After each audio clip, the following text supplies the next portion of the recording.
Okay, this machine, they've been taking some parts, tool setter. There's a circuit breaker missing right here.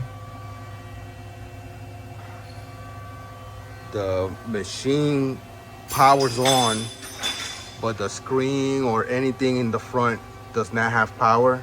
Maybe that circuit breaker. They said that they haven't used this machine, so